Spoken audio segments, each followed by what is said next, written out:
This is the time of year when we start to focus on financials of cities. And I think you've watched us do a lot of housing stuff to kick off the year. We had the housing toolkit that came out last month. We're now kind of starting to shift. And this is really, around kind of the national dialogue. It's tax time, it's budget time. Like we're starting to see these things.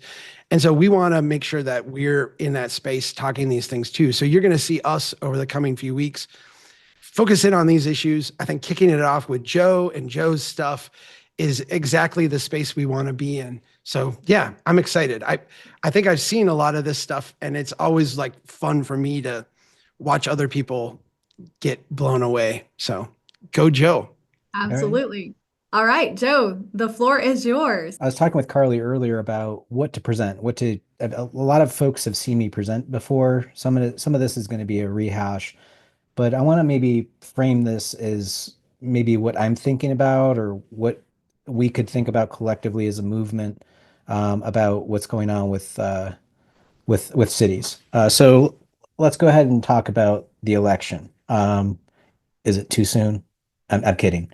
What happened in the election, actually, putting aside the federal stuff, in Georgia, they did this thing called Amendment One. And Amendment One is sort of the great grandchild of Prop 13. What's going on around our country right now are all these caps that people are imposing on their tax system. So California started it in 1978, but we do a lot of work in different states and we run into this. Oregon's got a pretty crazy one, Michigan. Florida's got Save Our Homes. Texas did a tax cap in 2023, and Georgia just did theirs called Amendment One. Now, Amendment One isn't as crazy as what you see in Florida.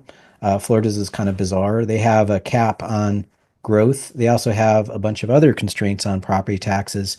But to give you just like a quick little dip into some Florida stuff, this is what a town in Nassau County, which is north of Jacksonville, will pay in city taxes. So let's call it 2.5 mils in taxes. When you look what they're paying to the county, you see almost double that. So let that wash over you for a second. As a city resident, I'm paying twice for my government out in the county. So I would argue that some of the frustration people feel with taxation is a lack of understanding of it because of it, that doesn't seem right that I'm paying twice to the county for what I'm paying to the city. I'm not using twice the service. Also, this is what the schools are. Now, there's all sorts of other weird stuff baked into Florida. You could rent a cow and get a tax break as an agricultural property, which is kind of wild. There's actually tax cow rental services that you can do to have them wander around on your property, be considered agriculture. But then there's also this cap. This is what part of the Save Our Homes Amendment is, which is commercial real estate could keep on growing up till it hits 10% growth, and residential is restricted to CPI or 3%, which is ever lower of the two. So right out the door, if it's at 3%, commercial is essentially growing at 3 times the rate the residential is. And there's a question of fairness there. Is that fair that a commercial property is taxed that high? If you think through the policy parts of this, a lot of this is who does it appease? So you have more voters living in residential houses, so you're going to get more voters by giving them the bigger carrot, right? And that's kind of what happened there. So this is how it looks over time. You see this gap in 2006 between the blue and the red. The blue is the market value of property. The red is the assessed value. So as a taxpayer, it's super cool that you're being taxed at that red line while the market's going through the roof. So you feel helped by the government that my taxes aren't following the market. Well, what ends up happening over time is that when you hit the recession and work your way out, that restriction and that growth rate slows down the ability for the assessed value to catch up to the market. So when I show this in Florida, I ask people, I'm like, well, what's the cost of asphalt? Is it following the blue line or the red line, or the cost of a police car or a computer? So this is where we, unfortunately, by adopting a policy, we shoot ourselves in the foot in the way of you can't afford your government. So there's an incentive as a counselor to want to see more growth to be able to catch up to the costs of our government.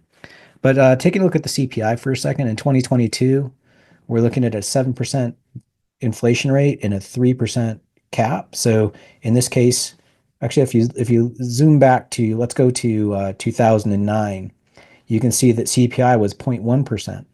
So that's what the cap became because it was lower than 3%. In this case, in 2022, you have the opposite. Inflation is so high that it reverts down to 3%. So when you look at these numbers and you're like, all right, well, this is what inflation is doing, but we're going to restrict ourselves down to 3%. That's sorry. But here's what happens with the price of asphalt. So over a 10-year period, asphalt's growing at 5% a year. Or we can just look at what happened between 2021 and 2022. It was a 30% increase in 1 year.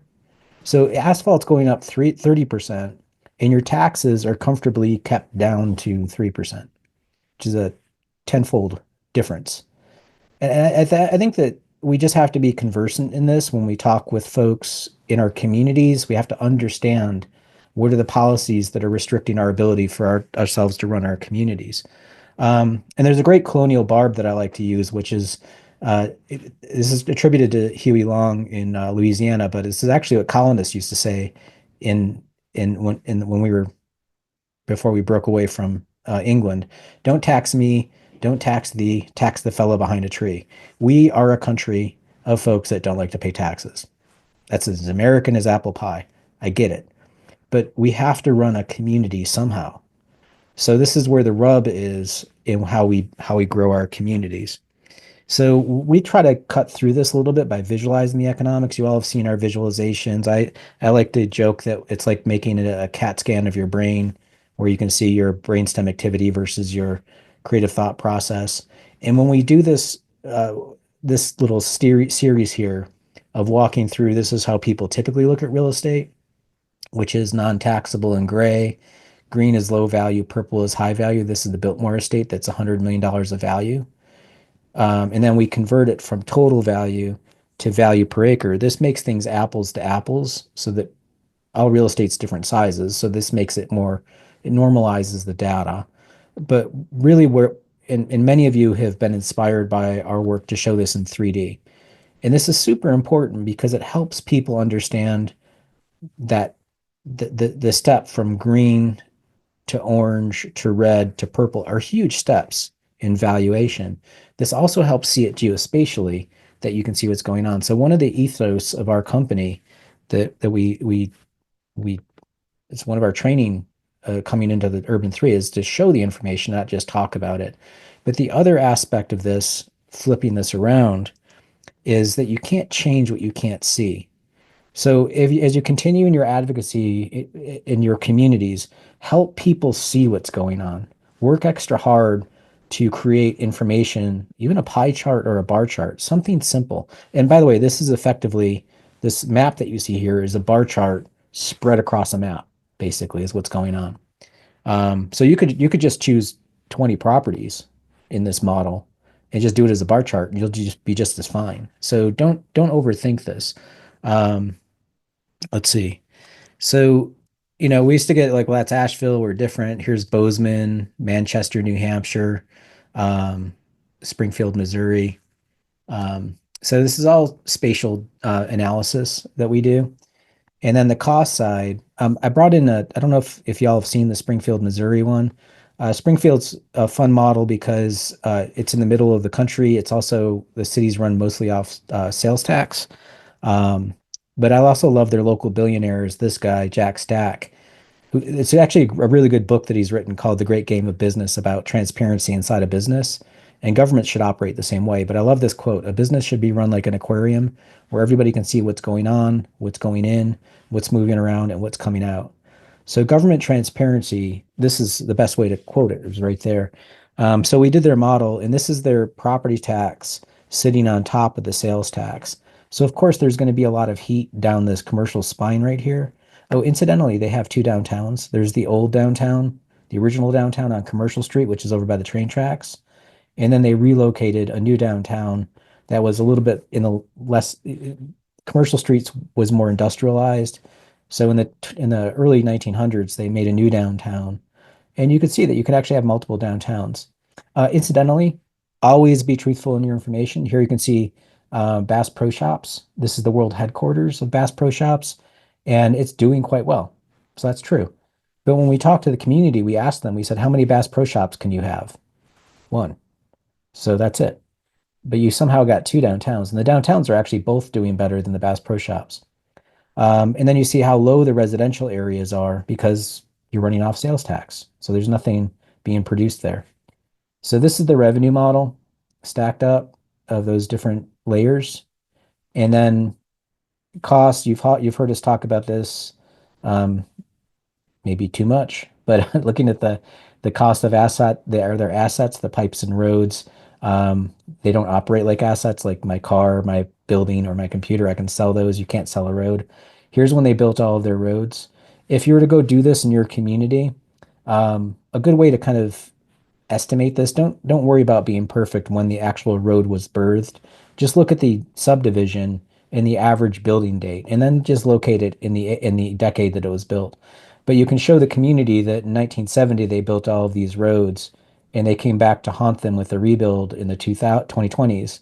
So that's the first rebuild, and they're going to have a second rebuild and a third rebuild. So they're sitting out here right now in these roads. And as we all know from strong towns, that this is the pattern and the most basic way of understanding how cities are places in time that keep moving, but those costs keep coming back to haunt you. Or as I like to say, a road lasts forever. So here's their road system pushed into the ground with their money on top of it. This is the side view. And so here's what people pay in taxes. Here's what they cost. Here's the net position. A couple things to pay attention to here. Let's go back to this for a second. Just look at the green number and the red number. You can see that the red number is more than the green number. So that means they cost more to carry the city than the value of it on top of it. So this is the net number if you were to do the math on those two numbers. So they're at a deficit of $50 million a year that they don't have. When you go back to the model, and this is something new that we started doing with cities, is just show the percentage that is in the black versus the percentage that isn't. So 20% of the city is covering the remaining 80%. And again, that's a question of fairness. Is that fair that those 20% are covering the cost, or can they? They're obviously short 50 million bucks. So that's a problem. And then this is the bottom of the model, by the way. For those of you that have seen this, we always break this down into, I call it the Brady Bunch slide, which is just, you've seen the model. Now let's just look at some key indicator species. So we have residential, low density, medium density, high density, commercial, low, medium, and high, mixed use, low, medium, and high. And these are the net sticker prices for those development patterns. Now, again, because it's commercial, sales tax based, you're going to see the middle line is actually doing quite well here compared to the mixed use. Let's just take a look at this one here. So two-story buildings are $100,000 an acre, while this two-story building is 131. And it's because this has two layers of commercial versus residential above commercial. So there's a perverse disincentive from a financial standpoint to have residential in their community if you're running off sales taxes. And you can see all of the residential are losers and or net negative from a cash flow standpoint. Some of them are worse than others. So again, there's an incentive for me if you look at these rather than as a negative number that this is the taxes I'm not paying. Well, that's an incentive, right? That's a gift. I'm paying $8,000 less than I should be. Conversely, this person is paying $21,000 more than they should be. So just again, we put these numbers out so people can see it. I saw that there's Alex is here from Annapolis. So I want to just kind of pop over to Annapolis real quick because this is a fun one here. This is their ROI model, 23% positive. But one of the cool things about Annapolis is they have a really stark population change in 1950 that's pretty cool looking on a chart. So there's something happened here where you see this big S jump. So looking at the city and when it grew, here's the city up to 1800, and then they annexed some land, and then they grew their population density up, annexed a little bit more land, and then you see this divot. Well, that divot is a world war. They lost some people because they're the center of the naval. There's a heavy Navy industry here. But here's what's crazy. We're at 1950, right? In 1 year, they did this. It's like, bam. That's kind of nuts.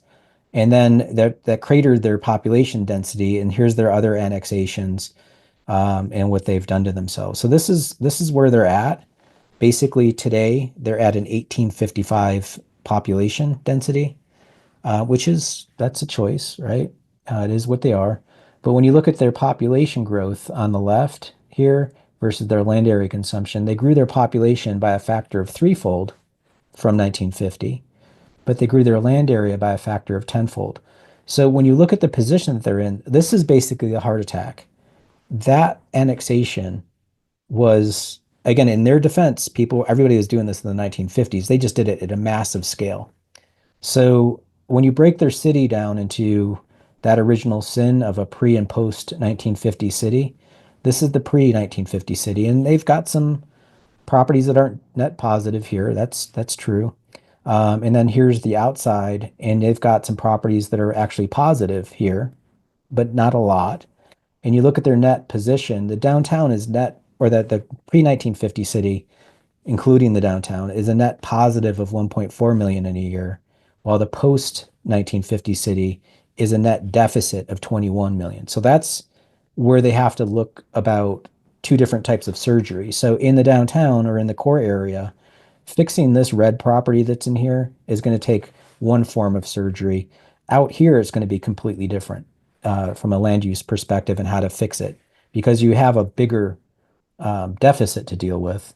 But you're also going to want to be more selective about what you're doing out here. So it's probably going to be maybe some baby downtowns or some smaller neighborhood centers out here to start to thicken it up out there. So anyway, this is a fun project to show in Annapolis. But basically, this all comes back to helping people see where they're leaking their money all over the place so they can fix the hole rather than trying to get more money in the bucket. If you can try to do that, you can raise taxes, you can do lots of things. But if you don't fix those holes, you're just going to keep on leaking out. So getting to how you pay for communities, we do this chart. I'll have this whole thing as a PDF if y'all want it. But basically, this is how we have to look at cities before we get there. So here's Missouri again. So you can see how it's mostly, this is city and county.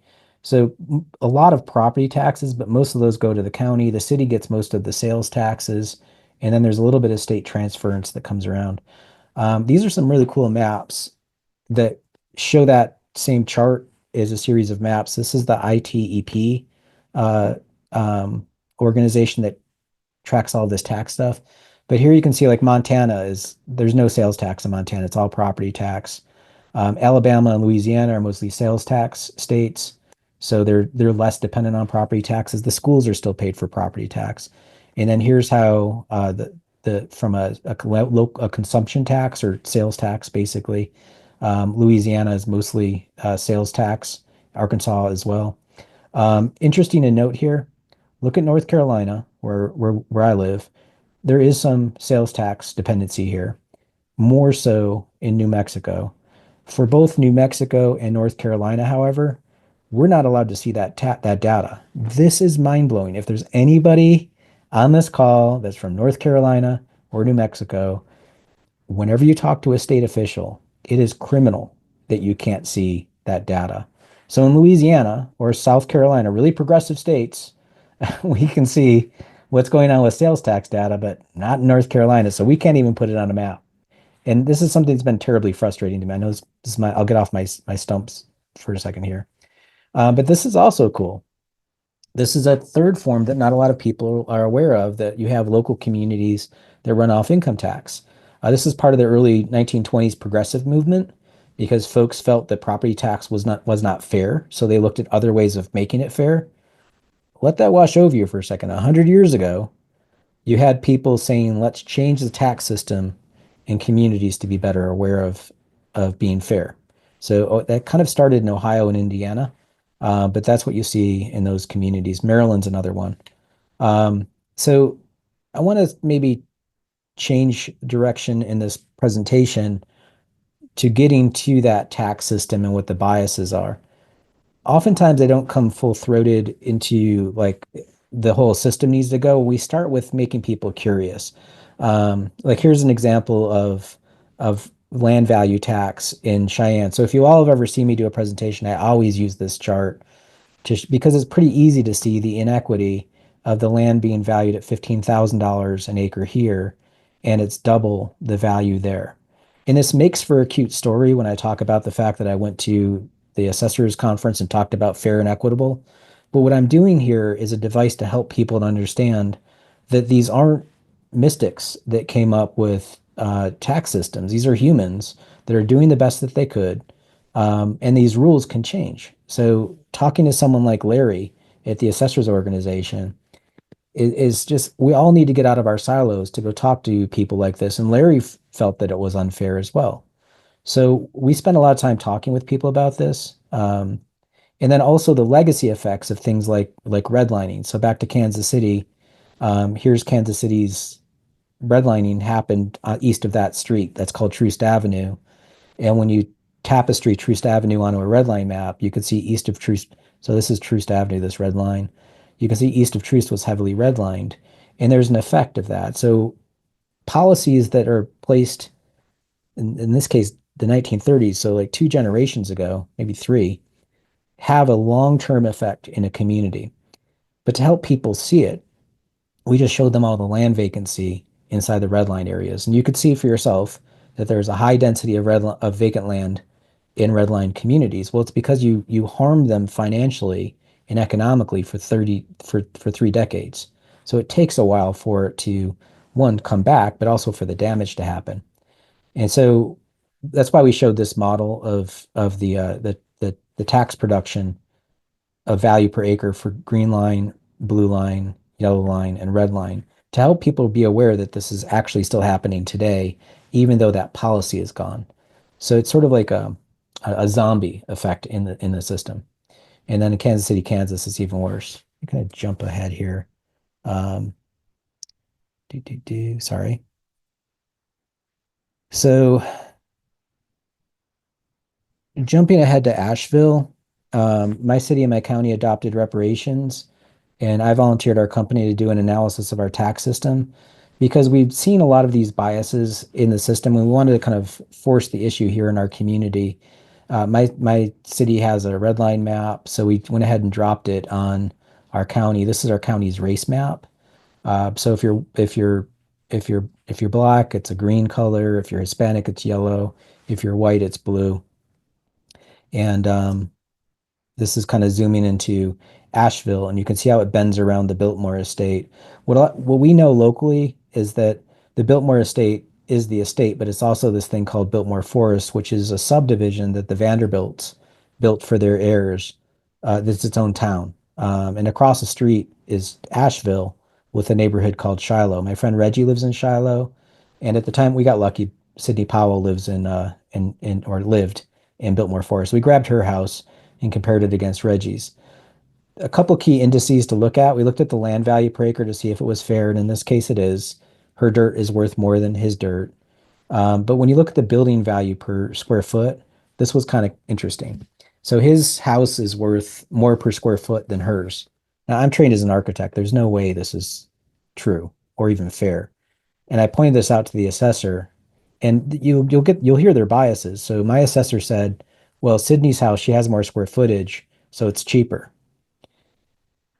It's okay to challenge that. It's like, does this like toilet paper? If you buy it by the bulk, it gets cheaper. Come on now. So that means Reggie's paying more taxes per acre. But here's the kicker. In my state, we do our reassessments every 4 years, pretty much.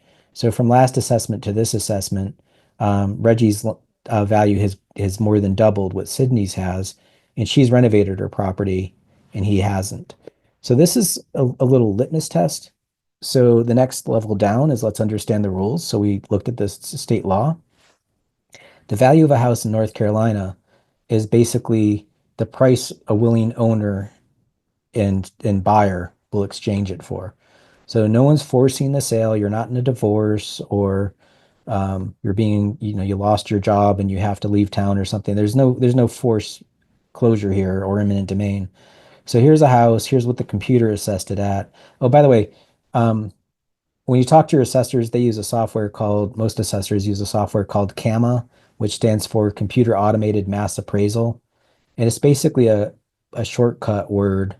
It's just a spreadsheet, basically. So it's a computer model that just runs.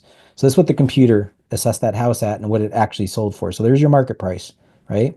So if that person didn't sell their house, they'd be overpaying 16% or 1.6 times more than they should.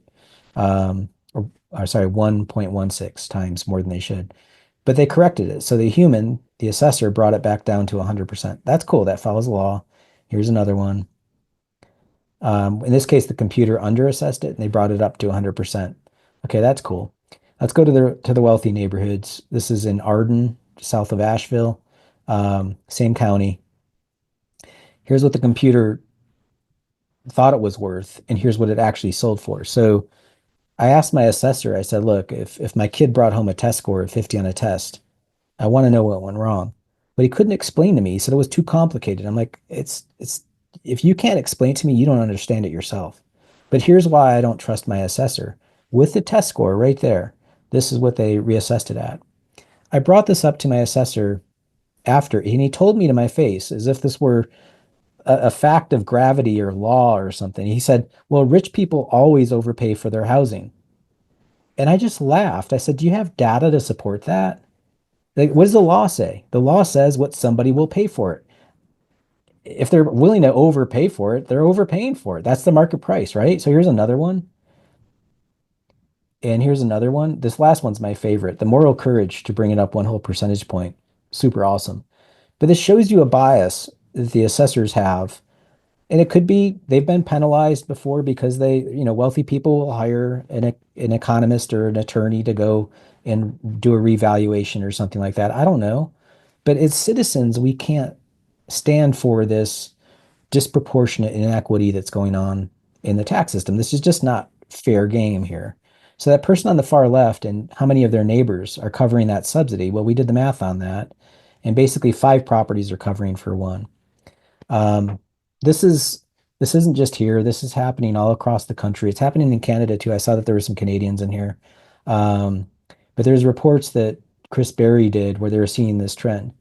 I make this part of the show for a reason because people have a hard time if you just show your own community. We all tend to think of our own places as special and unique and not like anybody else. But if you look at all of these charts, they're all pretty much the same, where the lower end of the spectrum is higher valued than the higher end of the spectrum. So these are the top 10% of folks, and these are the bottom 10% by wealth, and then how they're being assessed versus the other end. And it's true in Memphis and Cleveland, St. Louis, DeKalb County. So what my county looks like, this is a house where they appraised it at 191. It sold for 150. So this is a 27% overcharge. This is one where the computer got it right. And here's one where the computer was off by 50%. Or another way of thinking of it, this person's paying 127% of value, and this person's paying half. So if y'all, there's probably plenty of people here that are just like, oh, my house has always been about 80% of value. It's like, well, that's true. But are you aware that there's some people in your community that are paying 127%, or there are other people in your community that are only paying 50? This is where the unfairness is. So taking all of the houses from end to end, get outside your silo or your bucket and look at other groups. Talk to people in low wealth parts of the community, and they'll tell you that they're overtaxed. So if you take the houses and stretch them from the poorest on the left to the wealthiest on the right and do them in 10% buckets, a good data science practice is that the average screw up of the assessment in each of these 10% deciles should be equal. But what's going on in our community is this. And so when our assessor hands our sales ratio, which is what this is called, they're looking at the whole thing as an average. And from an average standpoint, yeah, it's fair. Everybody's like at the middle part of the average at $225,000 house is the center of the mean, and it's being averaged at a tax value fair. No one is seeing that if you're less than that 40% or in your top 60%, there is a transference where we're overcharging the poorest folks $1 million a year and undercharging the richest $6 million a year for a net transference of $7 million a year. Now, I'm showing this to you because one is, I just want you to know, I'm not a finance major. I don't have a degree in economics. I'm trained as an architect. Don't be afraid of this stuff. and work with folks. I have great team members here that do the math so that we can talk about this, but put it out in your community to have a conversation. Also realize we've got incredible software out there like this Esri software that we use and can see on the bottom of the slide here, but also the counties do. And we showed the county this. We're like, just ask the model, show me the land value change in 1 year, and you can see how that one property is being screwed. Zooming into my neighborhood, you can see how there's like this area that pops up right there. So I asked my assessor, how is this different inside my neighborhood? And he said there's a different neighborhood tax code here. So inside my neighborhood, there's a different neighborhood apparently. And here's how the two different neighborhoods collide. The dirt under this house went up 316%. And when you cross a property line, the dirt under that house only went up 100%. I'm trained as a city planner.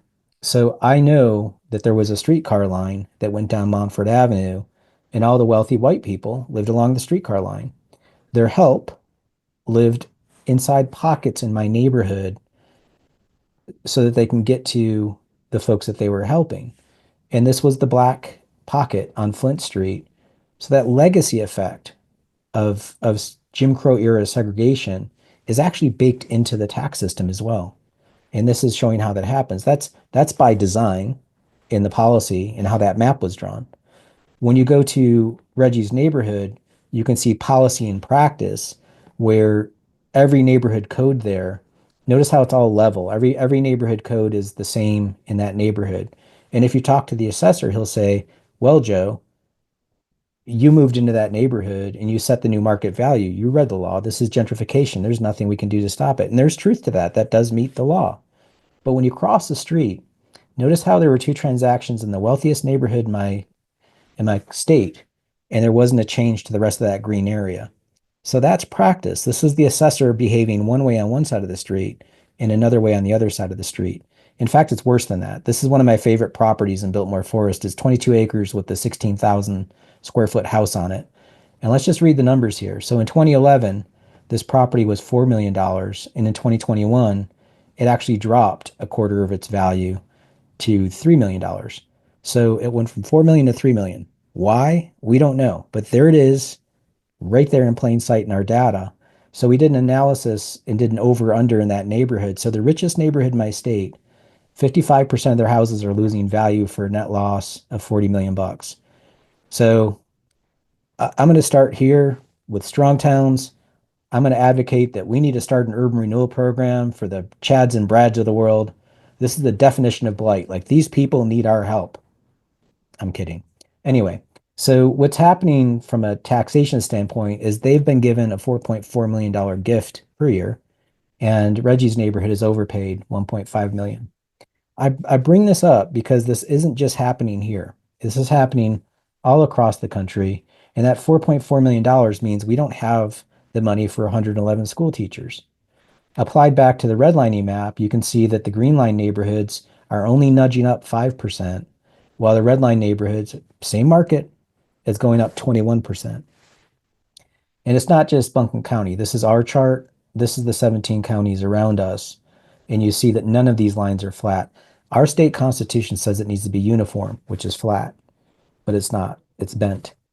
So this is a form of reverse Robin Hood. We're essentially designed a system to rob from the poor and give to the rich. And it doesn't matter the color of your skin, although when you look at the red line maps, it definitely aligns for the black neighborhoods.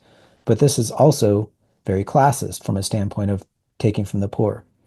So one last piece of this is showing the appeals process, and Biltmore Forest appeals at 5% versus 3% in Shiloh. So you're almost twice as likely to appeal, and you're twice as likely to fail in Shiloh versus Biltmore Forest. So that the systems of appellate processes also favors the wealthy. Just going to show one thing. The county actually hired an assessor to analyze our work. And this was his finding right here in section 4.8. First of all, he says, notably absent from the scope of our work was the appeals process. And you can see my chicken scratch here. Why did you not look at that? It's like, we brought this issue up. And then he says, it should be stated that the assessment appeals process tends to be biased towards wealthier constituents with higher property values. Okay. That's black and white in the text. Okay, everybody, I'm going to give you $100 if you can find, this is section 4.8 inside the physical copy that they gave me. And then the press release went out and said the consultant finds no inequity in the system. Here's the PDF of what the consultant delivered 2 weeks after I got this hard copy. Please find section 4.8 in the document. They just redacted it. It just, this kind of behavior is just, it's wrong. It's stupid. It's immoral. Okay. You have to ask these questions, though, and challenge your government to a better behavior. And I want you to be literate about this stuff and understand it. Oh, by the way, there are states that are non-disclosure. So in defense of the assessors, like they don't even get to see the data. So Texas is one of them, Louisiana. That means that when your house sells, the assessor has no idea what it closed for. So how do you price property if you can't see the transaction? I guess they can look at Zillow now and stuff like Redfin, but it makes it more complicated to run our government. Now, in defense of Texas, the realtors gave us their data and did a shared arrangement. The realtors have been awesome in Texas, but this is how Dallas should look. Here's how it actually looks. Again, you see a similar bend in the system. It has gotten better from the early 2000s, the early 2000s, but it's still not flat, but they're working on it. So it's getting there. And again, don't expect perfection, but always get better at things. So they're humans. They're doing the best that they can. In their redlining analysis in their community, let's kind of zoom in. I'm just going to fly through these because I know we're getting toward the end. Here's the red line analysis in Dallas. So green line neighborhoods are still doing better from a value perspective. We looked at Highland Park, which was green lined, versus Cedar Crest, which was yellow. It wasn't all the way down at the red lining. Cedar Crest is about Highland Park's about 80% white, and Cedar Crest is 50-50 black and Hispanic. And then over assessment and under assessment. If you look at the chart here, so basically Cedar Crest is, let's call it 1.03.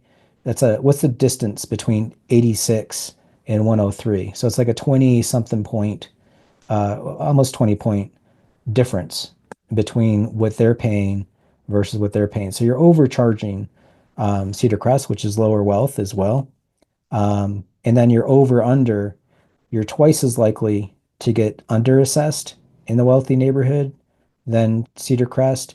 And you're also twice as likely to be overassessed in Cedar Crest than Highland Park.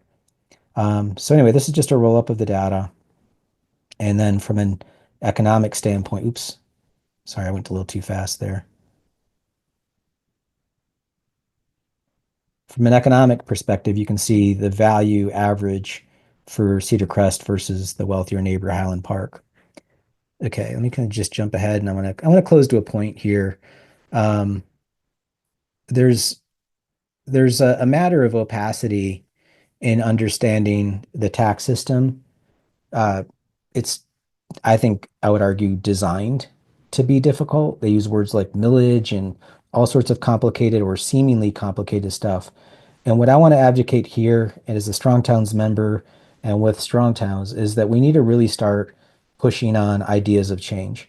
I think that the time is right. Back to the election, there are a lot of cities and places. I just pulled this off Fox News today. There's states seeking to end property tax. Can you just throw it out altogether? I think there are people that are just like, I don't want to pay taxes, which is cool, but somebody's got to pay for that road. So how are we going to do this? I would argue that, yeah, I agree. We should throw the property tax system out. If I've got a soundboard in the nightclub and I hear feedback, I can go to a sound engineer and they can tell me which knob to turn. The fact that my assessors aren't conversant in the soundboard that they're sitting on is a little freaky. It's like, how do you not know the knobs? And the thing is this is stuff people are starting to come to. It's not just a right or left thing. On the other side of the spectrum, you get places like New York State. And in New York last year, the state Supreme Court, this is a liberal, blue voting state, the state Supreme Court found that nearly everyone agrees that the property tax system is inequitable, opaque, and puts a burden on lower income people. That's a finding, a fact. This system is unfair. Several mayors have unsuccessfully pledged to mend it, resulting in racial and economic disparities. Cool. What are you going to do about it? Now, here's the crazy thing about New York. They had the same finding in 1873. So you've known about this for 100 years. Why have you not done anything? We have to have the courage to keep on leaning in and getting to the core of this. Oh, by the way, to show you what kind of a nerd I am, I don't know why, but I ordered this book online. This is it's called Essays in Taxation by Edwin Seligman. I randomly opened to this page, and this is what it says. Practically, the generally property tax system is actually administered as beyond all doubt one of the worst tax systems in the civilized world. Um, in short, the generally property tax system is so flagrantly inequitable that its retention can only be explained through ignorance or inertia. It is a cause of such crying injustice that its alteration or abolition must become the battle cry for every statesman and reformer. This is from 1895. Ignorance or inertia. We see this in cities all the time, and we have to confront this. It's part of the conversation going on now. When assessors are trained, one of our team members took the screenshot. This is actually how they train assessors today with the same four colors as redlining. It's baked into the system. It's all part of post Civil War Reconstruction and Jim Crow era policies. They put all of this stuff into the system. So, we actually showed this to Larry and said, you got to get rid of this. So, and he's really funny. He's like, yeah, we should. So again, just to close, we need a fair system. We need to understand who's got the sticker gun and how do we pay for government? Is it fair that people are taxed differently? No. So let's change that. Uh, be humble. You're going to, in this journey, you're going to learn a lot. Government, the government folks aren't evil or just trying to like cause an end to the world. Oftentimes they're not even aware of the system that they're operating. So shaming them isn't going to win things over. So go and talk to someone like Larry is going to do it. Um, Treat the symptom, not the problem. You want to know the dials. And when you talk to your assessor, I love this quote from Albert Einstein. If you can't explain it to a 6-year-old, you don't understand it yourself. You will be confronted with public officials that work inside government that can't explain their own systems that they're in. At that point, that's where it's like, okay, I'm sorry, you're not qualified for your job, you know? So, and just to close, I think as we go through this, we do need to think of a replacement. There are other policies. We need to rethink the municipal finance system. So I like to think of it as we've built a system of government that's a rotary dial-up, but we're operating in this world. That's one of the reasons why we can do this kind of map now. We have Esri technology that we can put all costs on a map. So let's use it. We can move in this direction and have better run cities. And finally, just to close, we can't change the system until you face it. And this isn't easy. It's not going to happen overnight, but we have to not be afraid of doing math. So thank you.